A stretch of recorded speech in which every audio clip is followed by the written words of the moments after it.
Big boss Malayalam season 7 അങ്ങനെ തരികിട Sabu big boss വീട്ടിൽ നിന്ന് പുറത്തു വന്നിട്ടുണ്ട്.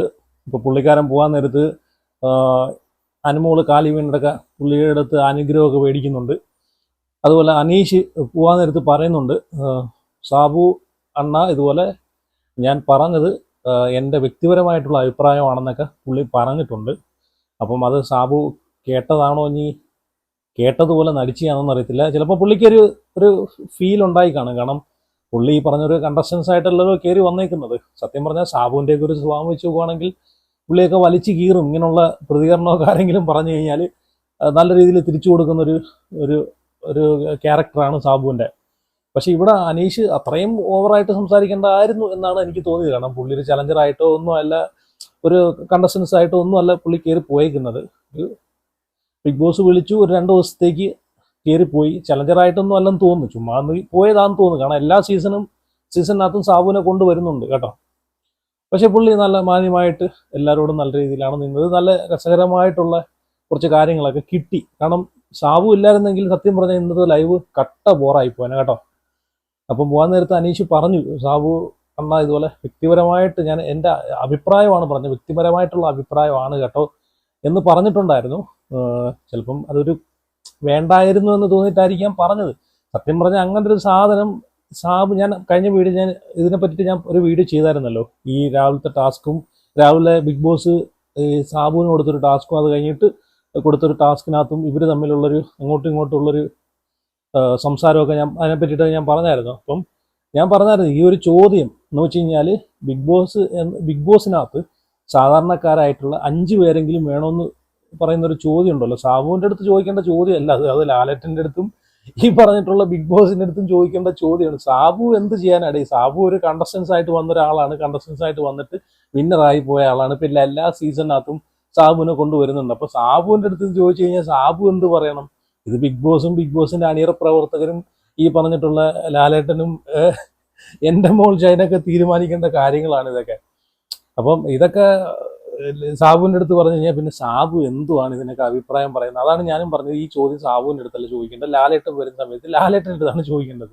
എന്തുകൊണ്ട് സാധാരണക്കാരായിട്ടുള്ള ആൾക്കാരെ ഇതിലേക്ക് കൊണ്ടുവരുന്നില്ല? പക്ഷെ പുള്ളി അനീഷ് ചോദിച്ചതിൽ കാര്യമുണ്ട് കേട്ടോ, കാര്യമില്ലാതില്ല. ചോദിച്ചത് പോയിന്റാണ്, ചോദിച്ചതിൽ 100-ൽ 100% അത് പോയിന്റാണ്. എന്ന് വെച്ച് കഴിഞ്ഞാൽ ഇതേ കാര്യം ഞാനും ചിന്തിച്ചിട്ടുണ്ട്. എന്തുകൊണ്ട് സാധാരണക്കാരായിട്ടുള്ള ആൾക്കാരെ ഇതിലേക്ക് കൊണ്ടുവരുന്നില്ല? കാരണം ഈ ഒരു ഷോയെ സപ്പോർട്ട് ചെയ്യുന്നത് സാധാരണക്കാരായിട്ടുള്ള ആൾക്കാരാണ്.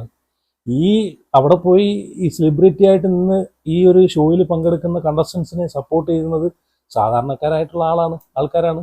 വോട്ട് കൊടുക്കുന്നത് സാധാരണക്കാരായിട്ടുള്ള ആൾക്കാരാണ്. ഈ സെലിബ്രിറ്റി ആയിട്ടുള്ള കണ്ടസ്റ്റൻസിന്റെ ഈ പറഞ്ഞിട്ടുള്ള ഈ മേഖലയിൽ നിൽക്കുന്ന ആരെങ്കിലും ഇവർക്ക് വേണ്ടിയിട്ട് വോട്ട് ചെയ്യുന്നുണ്ടോടെ? ഇല്ല. ആരെങ്കിലും ഇവരെ ഈ ബിഗ് ബോസ് എന്ന് പറഞ്ഞിട്ടുള്ള ഒരു എപ്പിസോഡ് അറ്റ്ലീസ്റ്റ് ഒരു ഷോർട്സ് വീഡിയോ പോലും കാണാറില്ല പല ആൾക്കാരും അല്ലേ? ഇതെല്ലാം കാണുന്നതും ഇതിനെല്ലാം സപ്പോർട്ട് ചെയ്യുന്നതും എപ്പിസോഡ് കാണുന്നതും ഹോട്ട്സ്റ്റാറിൽ പോയി പൈസ കൊടുത്ത് റീചാർജ് ചെയ്ത് ഹോട്ട്സ്റ്റാർ വാച്ച് ചെയ്യുന്നതും ലൈവ് കാണുന്നതും സാധാരണക്കാരായിട്ടുള്ള ആൾക്കാരാണ്. അപ്പം അനീഷ് ചോദിച്ചതിലും ഒരു പോയിന്റ് ഇല്ലാതില്ല. പുള്ളി ചോദിച്ചതും കറക്റ്റ് കാര്യം തന്നെയാണ്. പിന്നെയെന്ന് വെച്ച് കഴിഞ്ഞാൽ എൻഡ് ഓഫ് ദി ഡേ ഒരു ഗെയിമാണ്. പിന്നെ ഇത്രയും പൈസ ചെലവഴിച്ചുകൊണ്ട് ചെയ്യുന്നൊരു ഷോയാണ്. അപ്പം സാധാരണക്കാരായിട്ടുള്ള ആൾക്കാരെ കൊണ്ടുവന്നു കഴിഞ്ഞാൽ ഈ ഒരു ഷോ അതിൻ്റേതായിട്ടുള്ളൊരു റീച്ചിലോ ഒരു തലത്തിലേക്ക് എത്തിപ്പെടത്തില്ല. അത് ഈ പറഞ്ഞിട്ടുള്ള ഇവർ എന്ന് വെച്ചാൽ എല്ലാം ഒരു പ്രോഫിറ്റ് ആണല്ലോ, പൈസയ്ക്ക് വേണ്ടിയിട്ടാണല്ലോ. ബിസിനസ് ആണല്ലോ, എല്ലാം ഒരു ബിസിനസ്സാണ്. സാധാരണക്കാരായിട്ടുള്ള ആൾക്കാരെ കൊണ്ടിട്ട് കഴിഞ്ഞാൽ ആര് കാണാനാണ് ഷോ? ആരും കാണത്തില്ല. അങ്ങനെയുണ്ട്. നേരെ മറിച്ച് കുറച്ച് സെലിബ്രിറ്റി ആയിട്ടുള്ള ആൾക്കാർ ചിലപ്പം സോഷ്യൽ മീഡിയയിലൊക്കെ ഈ പറഞ്ഞിട്ടുള്ള പ്രശ്നങ്ങളൊക്കെ ഉണ്ടാക്കി കിടക്കുന്ന രേണു സുധിയെ പോലത്തുള്ള ടീംസിനെയൊക്കെ കൊണ്ടിട്ട് കഴിഞ്ഞാൽ അവിടെ എന്തൊക്കെ നടക്കും എന്ന് നോക്കാൻ വേണ്ടി തന്നെ കയറി കാണുന്ന ആൾക്കാരുണ്ട്. അതാണ് ഈ ഒരു ഷോയുടെ മെയിനായിട്ടുള്ള ഇത്. ഇതൊക്കെ എന്ന് വെച്ച് കഴിഞ്ഞാൽ ഈ നാട് നന്നാക്കാൻ വേണ്ടിയിട്ടല്ലല്ലോ, ഇതൊക്കെ ഒരു ബിസിനസ്സാണ്. ആ ഒരു മൈൻഡിൽ എടുത്താൽ മതി. പിന്നെ സാധാരണക്കാരനെ നന്നാക്കാനല്ലല്ലോ ഈ ഷോ കൊണ്ടുപോകുന്നത്. സാധാരണക്കാർക്ക് വേണ്ടിയിട്ടാണെങ്കിൽ ഉറപ്പായിട്ടും സാധാരണക്കാർ ഒരു 4-5 ആൾക്കാരെ എടുത്തേനെ, അത് വേറെ കാര്യം. ഇതൊരു എന്റർടൈനിങ് ഷോ ആയിട്ട് കണക്ക് കൂട്ടാം, അത്ര തന്നെ. ഇപ്പം ഈ ഒരു ഷോ കാണുന്ന ആൾക്കാർ ഈ പറഞ്ഞിട്ടുള്ള സെലിബ്രിറ്റികളായിട്ടുള്ള ആൾക്കാരും ഇൻഫ്ലുവൻസർ ആയിട്ടുള്ള ആൾക്കാരൊക്കെ ഉണ്ടെങ്കിൽ അവർ കാണാൻ നിൽക്കും. അതും വേറൊരു പോയിന്റാണ്. അനീഷ് പറഞ്ഞതും പോയിന്റാണ്, ഞാനിപ്പം പറഞ്ഞതും വേറൊരു സൈഡ്, അതും പോയിന്റാണ്. അപ്പോൾ ഇതിനെ പറ്റിയിട്ട് സാബു പോയതിന് ശേഷം കിച്ചണിൽ ഒരു സംസാരം നടക്കുന്നുണ്ടായിരുന്നു. ഈ ലക്ഷ്മി എടുത്ത് അനീഷ് സംസാരിക്കുന്നുണ്ടായിരുന്നു. അതുപോലെ ലക്ഷ്മി ഈ കാര്യത്തെ പറ്റിയിട്ടൊക്കെ ചോദിക്കുന്നുണ്ടായിരുന്നു. ആര്യനുണ്ടായിരുന്നു കിച്ചണിനകത്ത്. അപ്പോൾ അനീഷ് പറയുന്നത് വെച്ച് കഴിഞ്ഞാൽ വീട്ടമ്മമാരെ പോലും അതുപോലെ സാധാരണക്കാരായിട്ടുള്ള ആൾക്കാർ, വീട്ടമ്മമാരെ പോലെ ആൾക്കാരൊക്കെ 4-5 പേരൊക്കെ വന്നു കഴിഞ്ഞാൽ നല്ലതായിരിക്കും എന്നാണ് പുള്ളിക്കാരനും പറഞ്ഞത്. ഓക്കെ, അത് പോട്ടെ, അതെന്തായിക്കോട്ടെ, അത് കഴിഞ്ഞു. പിന്നെ ഇത് ഇത്രയും ഒരു സാബുവിൻ്റെ അടുത്ത് ഇത്രയും ഒരു ഇതിൽ കടുപ്പിച്ച് ചോദിക്കേണ്ട കാര്യമില്ലായിരുന്നെന്നാണ് എനിക്കും തോന്നിയത്. കാരണം സാബു കണ്ടസ്റ്റൻസ് അല്ലല്ലോടെ. പുള്ളി വന്നു, പുള്ളിക്കൊരു ദൗത്യം ഏൽപ്പിച്ചു, പുള്ളി വന്നു, ചെയ്തു, പോയി. എല്ലാ സീസണിനകത്തും പുള്ളി വരുന്നുണ്ട്. പിന്നെ ഞാൻ ആദ്യം പറയാൻ വിട്ടുപോയി ജിസേലിൻ്റെ കാര്യം. ജിസേൽ വരുന്നുണ്ട് ബിഗ് ബോസ് ഹൗസിലേക്ക്. റീ എൻട്രി അല്ല, നാളെ ഹോട്ട്സ്റ്റാറിൽ പുള്ളിക്കാരി വരുന്നുണ്ട്. 12:30 പുള്ളിക്കാരി ലൈവിൽ വരുന്നത്. അപ്പം പുള്ളിക്കാരെ ഇഷ്ടമുള്ള ആൾക്കാർക്കൊക്കെ പോയി ലൈവിൽ ചാറ്റ് ചെയ്യാം, ഓരോ കാര്യങ്ങൾ ചോദിക്കാം. അപ്പം ഈ ജിസേലിൻ്റെ കാര്യം പറയുകയാണെങ്കിൽ ഇപ്പോഴും ഒരുപാട് ആൾക്കാർ വിശ്വസിക്കാതെ ഇരിക്കുന്ന കാര്യം എന്ന് വെച്ച് കഴിഞ്ഞാൽ ജിസേൽ ഇപ്പോഴും പുറത്തു പോയിട്ടില്ല, ഇപ്പോഴും സീക്രട്ട് റൂമിൽ കിടക്കുന്ന എന്ന് ചിന്തിക്കുന്ന ഒരുപാട് ആൾക്കാരുണ്ട്. കാരണം ഇപ്പം ജിസേൽ ഇറങ്ങിയിട്ട് ജിസേലിൻ്റെ ഒരു വീഡിയോയോ ഒന്നും തന്നെ ആരും കണ്ടതുമില്ല, കേട്ടതുമില്ല. പുള്ളിക്കാരി ഇൻസ്റ്റാഗ്രാമിൽ വീഡിയോ ഇടുന്നുണ്ട്, സ്റ്റോറീസ് ഒക്കെ ഇടുന്നുണ്ട്. അന്ന് ബിഗ് ബോസിൽ നിന്ന് ഇറങ്ങി കഴിഞ്ഞിട്ടുള്ള സ്റ്റോറീസൊക്കെ ഒരു ഹോട്ടലിൽ ഇരുന്നിട്ട് കേക്കൊക്കെ, ഹോട്ടലിലെ ബേക്കറിയില്ല, എവിടെ കണ്ടൊക്കെ ഇരുന്നിട്ട് ഒരു കേക്കൊക്കെ കഴിക്കുന്ന ഒരു വീഡിയോ ഒക്കെ പുള്ളിക്കാരി ഇട്ടിട്ടുണ്ടായിരുന്നു. അപ്പം ഈ ആൾക്കാർ വിചാരിക്കുന്ന ഈ എയർപോർട്ട് സാധാരണ എവിക്റ്റായി വരുമ്പോഴത്തേക്ക് ഈ എയർപോർട്ടിലോട്ട് ഈ ചാനലുകാരൊക്കെ ചെന്നിട്ട് വീഡിയോ എടുക്കുമല്ലോ. അപ്പം ആ വീഡിയോ ജിസേലിൻ്റെ മാത്രം കണ്ടില്ല. ജിസേൽ കേരളത്തിലോട്ടല്ല വന്നത്, പുള്ളിക്കാരി മുംബൈയാ വേറെ എവിടെ, ചെന്നൈയാ എവിടെ കണ്ടൊക്കെയാണ് പോയത്. പുള്ളിക്കാരിയുടെ വീട്ടിലെങ്ങാണ്ട മുംബൈയാന്ന് തോന്നുന്നല്ലേ, മുംബൈയിലെങ്ങാണ്ടാ പോയത്. അപ്പം അവിടെ ഈ പറഞ്ഞിട്ടുള്ള ചാനലുകാരൊന്നും ഇല്ലല്ലോ. കേരളത്തിലോട്ട് വന്നാൽ മാത്രമേ ട്രിവാൻഡ്രത്തോ അല്ലെങ്കിൽ കൊച്ചിയിലോട്ടോ വരുന്നെങ്കിൽ മാത്രമേ ഈ ചാനലുകാരൊക്കെ പോയി എടുക്കത്തുള്ളൂ. അപ്പം പുള്ളിക്കാരി വീട്ടിൽ ഇരിപ്പുണ്ട്, പുള്ളിക്കാരി എവിക്റ്റ് ആയിട്ടുണ്ട്. അപ്പം അത് വിശ്വസിക്കാത്ത ഒരുപാട് ആൾക്കാരുണ്ട്. പക്ഷേ സത്യം പറഞ്ഞാൽ നല്ലൊരു സ്ട്രോങ് ആയിട്ടുള്ളൊരു ഊണാണ്. പക്ഷേ ബിഗ് ബോസിന് പറ്റിയൊരു മെറ്റീരിയൽ ആണെന്ന് വെച്ച് അല്ല. കാരണം പുള്ളിക്കാരി വലുതായിട്ട് അവിടെ പുള്ളിക്കാരിതായിട്ടുള്ളൊരു ഗെയിം ഇല്ല. എന്നിരുന്നാൽ തന്നെ ജിസേൽ നല്ലൊരു വ്യക്തിയാണ്. കാരണം ഈ പറഞ്ഞിട്ടുള്ള സ്ട്രോങ് ആയിട്ടുള്ളൊരു വുമണാണ്, നല്ലൊരു കണ്ടസ്റ്റൻസ് ആണ്, ക്വാളിറ്റി ഉള്ളൊരു കണ്ടസ്റ്റൻസ് ആണ്. വായിന്ന് ഇതുവരെ മോശവാക്കോ കാര്യങ്ങളോ ഒന്നും ഉണ്ടായിട്ടില്ല, കുത്തിത്തിരിപ്പ് പരദൂഷണം ഒന്നും ഇല്ലാത്തൊരു കണ്ടസ്റ്റൻസ് ആയിരുന്നു. പക്വതയുള്ളൊരു കണ്ടസ്റ്റൻസ് ആയിരുന്നു കേട്ടോ. ബിഗ് ബോസിന് പറ്റിയൊരു മെറ്റീരിയൽ ആണെന്ന് വെച്ച് കഴിഞ്ഞാൽ പുള്ളിക്കാരിയുടെ ഭാഗത്തു നിന്നുള്ളൊരു ഗെയിം ഒന്നും ഞാൻ കണ്ടിട്ടില്ല. ആര്യനുമായിട്ടുള്ളൊരു ഈ പറഞ്ഞിട്ടുള്ളൊരു വിഷയം, അത് മാത്രമേ ആ ഒരു കോംബോ മാത്രമേ അവിടെ ഉള്ളായിരുന്നുള്ളൂ.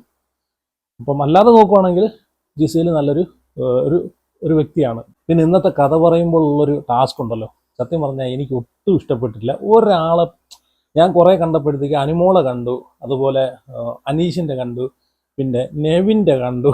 നെവിൻ്റെ കുറേ 11 പേരും കുറേ പ്രാന്തന്മാരും, പിന്നെ ആര്യൻ്റെ കണ്ടു. ആര്യൻ്റെ ഒക്കെ കുഴപ്പമില്ല കേട്ടോ, പക്ഷെ എനിക്ക് കാണാൻ ഇൻട്രസ്റ്റ് ഇല്ല. ഇങ്ങനെയുള്ള പരിപാടിയൊന്നും എനിക്ക് ഇഷ്ടമല്ല. ഈ കഥ പറയുന്നതും ഇതൊക്കെ കാരണം ഒരു സാബു വന്നപ്പോഴത്തേക്ക് കുറച്ചുകൂടെ അവർക്ക് ഇൻട്രസ്റ്റിംഗ് ഉള്ള കുറച്ചുകൂടെയൊക്കെ ഒരു ഡിബേറ്റ് പോലെ എന്തെങ്കിലുമൊക്കെ കൊടുക്കാമായിരുന്നു.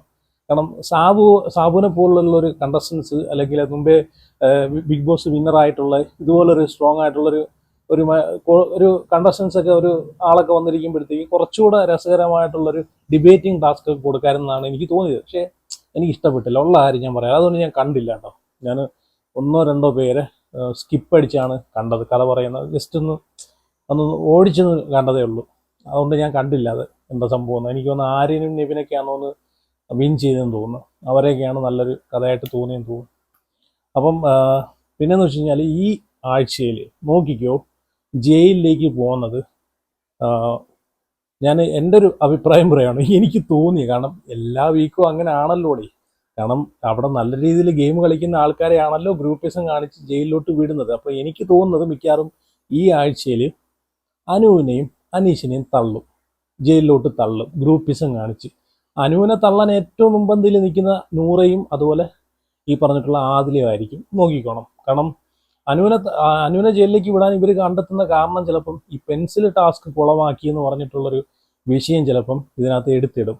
ഈ എല്ലാവരും നോക്കണം, എല്ലാവരും ഗ്രൂപ്പിസം കാണിച്ച്. പിന്നെ ആദിലയും നൂറയ്ക്കും ഈ പറഞ്ഞിട്ടുള്ള അനുവിൻ്റെ കൂടെ നിൽക്കുന്നതെന്ന് മാത്രമേ ഉള്ളൂ. പക്ഷേ പുള്ളിക്കാരി അനുവിനോട് ഭയങ്കര ഈഗോ ഉള്ള 2 വ്യക്തികളാണ്. അങ്ങനെയാണ് എനിക്ക് തോന്നിയിട്ടുള്ളത് കേട്ടോ. ആദിലയും അതുപോലെ നൂറയ്ക്കും അനുവിനോട് ഭയങ്കര എന്തൊക്കെയോ ഈഗോ ഉള്ളവരെയാണ് എനിക്ക് തോന്നിയിട്ടുള്ളത്. എന്തായാലും ഇവരെല്ലാം കൂടെ ചേർന്നിട്ട് ഈ ഒരു കാരണം പറഞ്ഞിട്ട് ചിലപ്പം ജയിലിലേക്ക് നോമിനേറ്റ് ചെയ്യാനുള്ള ചാൻസ് ഉണ്ട്. കാരണം എല്ലാ വീക്കും അങ്ങനെ ആണല്ലോ, നല്ലോണം കളിക്കുന്ന ആളെ ആയിരിക്കും ജയിലിലോട്ട് വിടുന്നത്. പിന്നെ അതുപോലെ മറ്റേ ഡാൻസ് മാരത്തണിനകത്ത് അത്രയും നല്ല പെർഫെക്റ്റോടെ ചെയ്തിട്ട് പോലും അത്രയും ഹാർഡ് വർക്ക് ഇട്ട് എഫേർട്ട് ഇട്ടെന്ന് പറഞ്ഞാൽ എല്ലാവരും ഒരുക്കാനൊക്കെ പോലും ഇപ്പം ആരിനെ ആയിക്കോട്ടെ മായാമോഹിനി എന്നുള്ള ക്യാരക്ടർ അതിനൊക്കെ ഒരുക്കാനും മേക്കപ്പ് ഇടാനും അനീഷിനെ മേക്കപ്പ് ഇടാനും ഒരുക്കാനൊക്കെ ഓടിച്ചാടി നടന്നിട്ടുള്ള അനുവാണ്. എന്നിട്ടും അനുവിന് കൊടുത്തിട്ടുള്ള എത്ര കോയിനാണ്, ഈ ആദിലേക്ക് എത്ര കോയിനാണ് കൊടുത്തത്? അനീഷ് പക്ഷെ 3 കോയിൻ കൊടുത്തു കേട്ടോ. അപ്പം എന്തായാലും നോക്കിക്കോ, അനുവിനെ മിക്കാറും ഈ ഒരു കാരണം പറഞ്ഞ് പെൻസിൽ ടാസ്ക് കുളമാക്കിയെന്നും പറഞ്ഞിട്ട്, കാരണം അത് കഴിഞ്ഞിട്ട് ഇവരെല്ലാം കിടന്ന് അതിൽ ഈ അനുവിനെ കുറ്റപ്പെടുത്തുന്നുണ്ടായിരുന്നു. കാരണം പെൻസിൽ ടാസ്ക് അനുവാണ് കുളമാക്കിയത്, അനു മന്ദബുദ്ധിയാണ്, മണ്ടത്തരം കാണിച്ചുകൊണ്ടാണ് അത് തോറ്റേന്നൊക്കെ പറഞ്ഞിട്ട് കുറ്റപ്പെടുത്തുന്നുണ്ടായിരുന്നു. അപ്പോൾ ആ കാരണം കാണിച്ചുകൊണ്ട് ജയിലിലേക്ക് തള്ളാനുള്ള എല്ലാ പരിപാടിയും കാണുന്നുണ്ട്. അനീഷിനെയും അതുപോലെ ജയിലിലേക്ക് തള്ളാനുള്ള എല്ലാ പരിപാടിയും കാണുന്നുണ്ട്. വേറൊന്നുമല്ല, ഇന്ന് സാബുവായിട്ട് ഉണ്ടായിട്ടുള്ള പ്രശ്നങ്ങൾ കാണിച്ചിട്ടായിരിക്കാം ഗസ്റ്റായിട്ട് വന്നൊരു ഒരാളോട് ഇതുപോലെ കോമണറുമായിട്ടുള്ളൊരു പ്രശ്നങ്ങളൊക്കെ എടുത്തിട്ടിട്ട്, കോമണറും സെലിബ്രിറ്റിയും തമ്മിലുള്ള പ്രശ്നങ്ങൾ എടുത്തിട്ടിട്ട് അത് ഭയങ്കര പ്രശ്നമാക്കി വിവേചനം കാണിക്കുന്നു, കോമണർ അല്ലെങ്കിൽ സെലിബ്രിറ്റി ആ ഒരു വിവേചനം കാണിച്ച് സംസാരിച്ച് എന്നൊക്കെ പറഞ്ഞിട്ട് മിക്കവാറും അനീഷിനെയും ജയിലിലേക്ക് അടയ്ക്കാനുള്ള എല്ലാ ചാൻസും ഉണ്ട്. നിങ്ങൾ നോക്കിക്കോ, ആദ്യത്തെ നോമിനേറ്റ് ചെയ്യുന്ന മിക്കവാറും ആദ്യം ചെയ്യുന്നത് ഷാനവാസ് ആയിരിക്കും, അനീഷിനെ നോമിനേറ്റ് ചെയ്യുന്നത് ഈ ഒരു കാര്യം പറഞ്ഞിട്ട്. കാരണം ഇന്ന് ലൈവിൽ ഈ ഒരു വിഷയം അനീഷ് സാബുവാനോട് സംസാരിച്ചപ്പോൾ ഏറ്റവും കൂടുതൽ തട്ടിക്കേറിയത് ഷാനവാസാണ്. ഈ ആക്ടറുടെ കാര്യം പറഞ്ഞിട്ടും ഈ കോമഡറുടെ കാര്യമൊക്കെ പറഞ്ഞിട്ട് എല്ലാവരും ഒന്ന് എന്തായാലും അനീഷിനെ എടുത്തിട്ട് കുടഞ്ഞിട്ടുണ്ട് ഈ ഒരു വിഷയം പറഞ്ഞിട്ട്. അപ്പം അനീഷിനെ ജയിലിലേക്ക് വിടാൻ എല്ലാവർക്കും ഒരു കാരണം ഇതായിട്ടുണ്ട്. എനിക്ക് തോന്നിയ കാര്യമാണ് ഞാൻ പറയുന്നത് കേട്ടോ. കാരണം എല്ലാ ആഴ്ചയും അങ്ങനെയാണല്ലോ. മറ്റുള്ള മോശമായിട്ട് സത്യം പറഞ്ഞു കഴിഞ്ഞാൽ ഇപ്പം 63 64 ദിവസമായി, ഇത്രയും ദിവസമായിട്ട് നിങ്ങളൊന്ന് നോക്കിക്കേ, അവിടെ ഒന്നും ചെയ്യാതെ, ഒരു കഴിവുമില്ലാതെ, ഒരു കഴിവുണ്ടെങ്കിൽ തന്നെ കഴിവ് കാണിക്കാതെ, ഒന്നും ചെയ്യാതെ ഇത്രയും ദിവസം വെറുതെ തള്ളി തിന്നും കുടിച്ചും ഓടിച്ചുകൊണ്ട് പോകുന്ന എത്ര ആൾക്കാരുണ്ട് അല്ലേ? ഞാൻ പറഞ്ഞുതരാം. നെവിനുണ്ട്, ബിന്നിയുണ്ട്, ലക്ഷ്മിയുണ്ട്,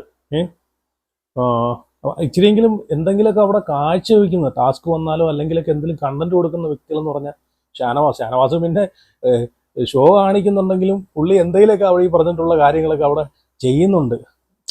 പുള്ളി ആക്റ്റീവായിട്ടിരിക്കുന്നുണ്ട്. എന്തൊക്കെ പറഞ്ഞാലും വെറുപ്പിക്കുന്നുണ്ടെങ്കിലും പുള്ളി ആക്റ്റീവായിട്ടിരിക്കുന്നുണ്ട്. ഷാനവാസ്, അനീഷ്, അനുമോള്, അക്ബറൊക്കെ സൈഡായിപ്പോയി കേട്ടോ. സൈഡെന്ന് പറഞ്ഞാൽ അക്ബറൊക്കെ എനിക്ക് തോന്നുന്നു ഫാമിലിയും കൂടെ വന്നു കഴിഞ്ഞപ്പോഴത്തേക്ക് അക്ബറിൻ്റെയൊക്കെ ഈ സപ്പോർട്ട് ആർക്കാ കൂടുതൽ സപ്പോർട്ട് എന്നൊക്കെ അറിഞ്ഞ് ഫാമിലിയുടെ ഭാഗത്തു നിന്ന് കുറച്ച് ക്ലൂ കിട്ടിയത്. പിന്നെ അക്ബറൊക്കെ എവിടാന്ന് പോലും കാണുന്നില്ല, അക്ബറിനെ ഒന്നും ഓരോയിടത്തും കാണുന്നില്ല. അക്ബറൊക്കെ സൈഡായി കഴിഞ്ഞു.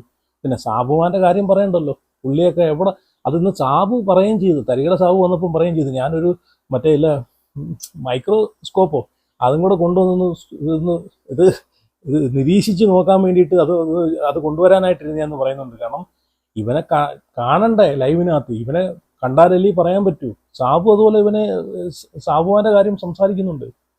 അപ്പൊ ഇതുപോലുള്ള ആൾക്കാർ അവിടെ ഇരുന്നിട്ട് ഇത്രയും ദിവസം വെറുതെ ഇരുന്നിട്ട് ജനങ്ങൾ, സത്യം പറഞ്ഞാൽ ഈ വോട്ട് കൊടുക്കുന്ന ജനങ്ങൾ എന്ത് ചെയ്യുവാന്നാണ് ഞാൻ ആലോചിക്കുന്നത്. ഇറക്കി വിടേണ്ടുള്ള ആൾക്കാരെയൊക്കെ സമയം കഴിയും. സത്യം പറഞ്ഞാൽ നല്ല കുറച്ചെങ്കിലും ആക്റ്റീവായിട്ടുള്ള ആൾക്കാരെയാണ് നിങ്ങളൊക്കെ എവിക്റ്റ് ചെയ്ത് കളഞ്ഞിട്ടുള്ളത്. ജിസേൽ ഒന്നുമില്ലെങ്കിലും എന്തെങ്കിലുമൊക്കെ പുള്ളിക്കാരെ അവിടെ കൊടുക്കുന്നുണ്ടായിരുന്നു, കണ്ടന്റെങ്കിലും കൊടുക്കുന്നുണ്ടായിരുന്നു. പുള്ളിക്കാരി എന്തൊക്കെ പറഞ്ഞാലും പുള്ളിക്കാരി പറഞ്ഞത് ശരി തന്നെ. പുള്ളിക്കാരി നിന്നാൽ കോണ്ടന്റാണ്, പുള്ളിക്കാരി എന്തെങ്കിലും ഡ്രസ്സ് ഇട്ടാൽ കണ്ടന്റാണ്, ഒന്ന് ചിരിച്ചാൽ കണ്ടന്റാണ്. സംഭവം ശരി തന്നെയാണ് കേട്ടോ. ജിസേല് അതുപോലെ അപ്പാന് ശരത്ത് ഇവരൊക്കെ സത്യം പറഞ്ഞാൽ എന്തെങ്കിലുമൊക്കെ ആക്റ്റീവായിട്ട് നിന്നിട്ടുള്ള പ്ലേയേഴ്സ് ആയിരുന്നു. അഭിലാഷൊക്കെ നല്ലൊരു ആക്റ്റീവായിട്ട് നിന്നിട്ടുള്ള പ്ലെയർ, സംസാരിക്കേണ്ട അടുത്ത് സംസാരിക്കുന്നുണ്ടായിരുന്നു. പറഞ്ഞിട്ട് കാര്യമില്ലല്ലോ, എല്ലാം ഇതുപോലുള്ള വാഴകളെ നിർത്തിയിട്ട് ഗെയിം കളിക്കുന്ന ആൾക്കാരെ, സംസാരിക്കുന്ന ആൾക്കാരെ, ആക്റ്റീവായിട്ടുള്ള ആൾക്കാരെയൊക്കെ പുറത്ത് ഇറക്കി വിട്ടില്ലേ. ഇനി പറഞ്ഞിട്ടൊന്നും കാര്യമില്ല. ഇനിയിപ്പം ഒരു കഴിവുമില്ലാത്ത ആൾക്കാർ ടോപ്പ് 5 വരുമ്പോഴത്തേക്കും ഒന്ന് ആലോചിച്ച് നോക്കിയേ. ഈ പ്രേക്ഷകരെ പറഞ്ഞാൽ ഇതെല്ലാം കഴിഞ്ഞിട്ട് അവിടെ നിന്ന് ഇറങ്ങി വരുമ്പോഴത്തേക്ക് ചാനലിൽ വന്നിരുന്നത് തള്ളും. എൻ്റെ കഴിവ് കൊണ്ടാണ് ഇതാണ്ട് ഇപ്പം മറ്റേ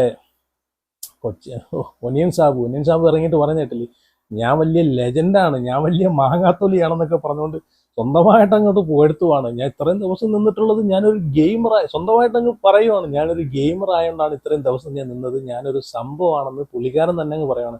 അപ്പോൾ ഇതൊക്കെ ഇനി കേൾക്കേണ്ട വരുമല്ലോ. ഇനി ഇപ്പം നോക്കിയോ, സാബുമാനായാലും ഈ പറഞ്ഞിട്ടുള്ള ലക്ഷ്മി ആയാലും ബിന്നി ആയാലും ഇവരൊക്കെ ഇറങ്ങുന്ന സമയത്തുണ്ടല്ലോ ഈ ഡയലോഗ് തന്നെ ആയിരിക്കും അടിക്കുന്നത്. എൻ്റെ കഴിവ് കൊണ്ടാണ് ഞാൻ ഇത്രയും ദിവസം നിന്നതെന്ന്, ഞാനൊരു ഗെയിമർ ആയതുകൊണ്ടാണ് ഇത്രയും ദിവസം നിന്നതെന്ന് അവരെ വായിൽ തന്നെ തള്ളി കേൾക്കേണ്ട വരും. എന്തായാലും കൊള്ളാം. എന്തായാലും നിങ്ങളുടെ അഭിപ്രായങ്ങളൊക്കെ ഉറപ്പായിട്ട് കമൻറ്റ് ചെയ്യാമോ.